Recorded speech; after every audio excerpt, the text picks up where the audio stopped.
Newton's first law states that an object in motion tends to stay in motion unless acted on by an external force. In this experiment, a ball is rolled across the floor until it hits someone's foot. This demonstrates Newton's first law perfectly. An object, the ball, stays in motion until it is stopped by an external force, the foot. If the foot hadn't stopped the ball would have kept going until it was stopped by another force.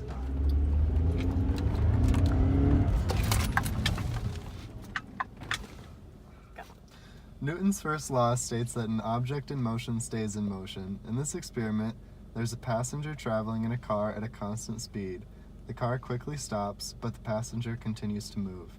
The seatbelt applies force to the passenger and causes them to stop. Without the seatbelt, the passenger would have continued to move and they would have hit the dashboard of the car.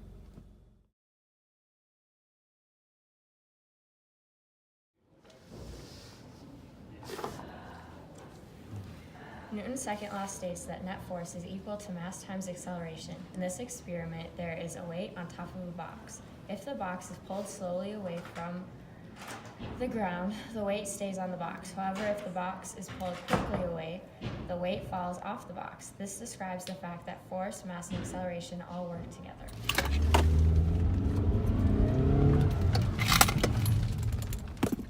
Newton's second law states that net force equals mass times acceleration. A seatbelt in a car is a great example. A seatbelt has a shoulder harness to deaccelerate the upper body from continuing to move forward. A force is stopping its forward motion. Because of this, the car stops and the person stops. For this reason, cars also have airbags to absorb more forward motion from the body. This disperses a wider stopping force.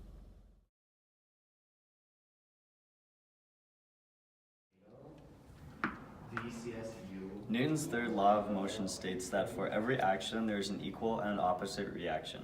In this experiment, a ball is thrown against a wall and it bounces back towards its original position. The original action is throwing the ball against the wall. The equal and opposite reaction is the ball bouncing back.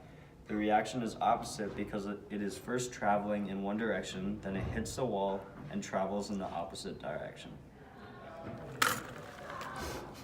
Newton's third law states that for every action there is an equal and opposite reaction.